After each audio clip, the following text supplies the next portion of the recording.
तरीके का इनका घोषणा पत्र है, उसमें ना तो रोजगार की बात है, न महंगाई की बात है, न अग्निवीरों की बात है, न ही चीन ने जो हमारी 4000 किलोमीटर की भूमि को ऑक्यूपाई किया है नरेंद्र मोदी जी के राज में, ना उसकी बात है कि कैसे खाली कराएंगे।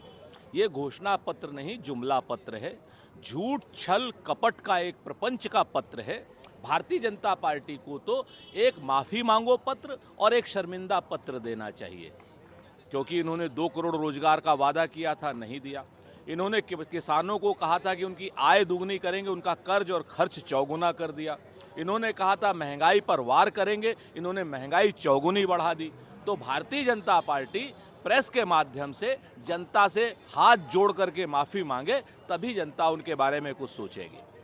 सर, प्रधानमंत्री ने कल मैसूरू में अपने भी आ चुका है, अब सुल्तान, तो आज चुनाव में इस तरह का जो शब्दावली है उसको कांग्रेस को एड्रेस किया जाता है। प्रधानमंत्री जी नित नए नीचे गिरने के प्रतिमान बना रहे हैं।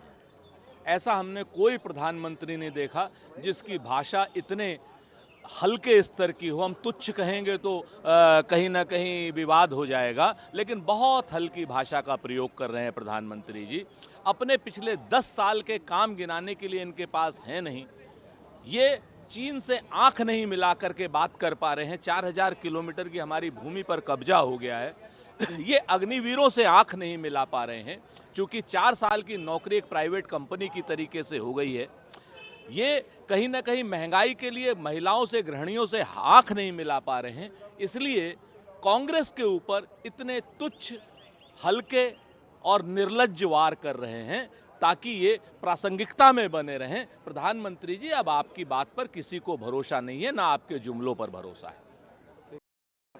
भागीदारी दे दी गई है। भारतीय जनता पार्टी के जो लोग ऐसा कह रहे हैं वो कोर्ट की भी अवमानना कर रहे हैं, देश की भी अवमानना कर रहे हैं, संविधान की अवमानना कर रहे हैं और लोकतंत्र की भी अवमानना कर रहे हैं। कन्हैया कुमार को कोर्ट ने दोष मुक्त करके जमानत भी दी है और कहीं ना कहीं बिल्कुल उनको बरी की तरीके से किया हुआ है। अगर इसके बाद भी कोई इस तरीके की बात करता है तो उससे स्पष्ट संदेश है कि भारतीय जनता पार्टी कांग्रेस के उम्मीदवार से डरी हुई है। इस वक्त जो ये लहंगा उठा करके नचनिया वाला गाना गाते हैं मनोज तिवारी जी, इतने अश्लील, भोंडे और नीच नृत्य और गानों का भोजपुरी में जो लोग काम करते हैं, उनको जवाब देना होगा। आज की डेट में असलियत के टुकड़े टुकड़े गैंग और महिलाओं के प्रति अपमान करने वाले मनोज तिवारी और भारतीय जनता पार्टी के लोग हैं। प्रधानमंत्री को बताना चाहिए कि ऐसे नीच निर्लज्ज लोगों को वो टिकट दे करके सांसद बनाते क्यों हैं। परिवार, देश ही है जो सर्वप्रिय है, फिर परिवार बाद में आता है, तो परिवार के ऊपर देश को चुनना है। हर हिंदुस्तानी देश को सर्वोपरि मानता है। बस अंतर सिर्फ इतना है कि भारतीय जनता पार्टी देश को या लोगों को अपना परिवार नहीं मानती है। कांग्रेस पार्टी पूरे देशवासियों को अपना परिवार का हिस्सा मानती है। इसीलिए हम जाति जनगणना करके सभी को संसाधनों पर बराबरी का हक देना चाहते हैं। और भारतीय जनता पार्टी के लोग चूंकि देश को परिवार नहीं मानते और अपने परिवार को तो रखते ही नहीं हैं, इसीलिए वो अडानी को देश की संपत्ति को देना चाहते हैं, क्रॉनी कैपिटलिस्टों को देना चाहते हैं। उत्तराखंड की और देश की महान जनता को चुनना होगा कि आप जाति जनगणना वालों के साथ, सारे संसाधनों को बराबरी के हक वालों के साथ, या क्रॉनी कैपिटलिस्टों के साथ। एक सवाल और है ताकि पश्चिमी उत्तर प्रदेश को विकास की मुख्य धारा से सीधा जोड़ा जा सके। भारतीय जनता पार्टी और बहुजन समाजवादी पार्टी की नेत्री सुश्री मायावती जी हमेशा एक ही भाषा क्यों बोलते हैं? पश्चिम उत्तर प्रदेश में जाएंगे तो वहाँ पर राज्य की बात करेंगे, बुंदेलखंड में जाएंगे तो वहाँ के राज्य की बात करेंगे और करेंगे कुछ नहीं। मायावती जी, आपका शासनकाल था, आपने मेरठ में हाई कोर्ट की बेंच क्यों नहीं बनाई?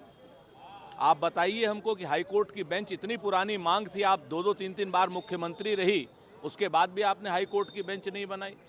भारतीय जनता पार्टी से आपका गठबंधन साफ साफ दिख रहा है और साफ साफ भारतीय जनता पार्टी और आप परेशान हैं इंडिया गठबंधन की लोकप्रियता से। पश्चिम उत्तर प्रदेश पूरा साफ है और उत्तर प्रदेश हाफ है आज की डेट में भारतीय जनता पार्टी और बहुजन समाज पार्टी के लिए।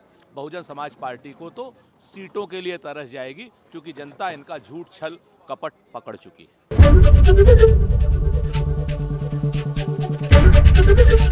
एबीपी गंगा, खबर आपकी, जुबान आपकी।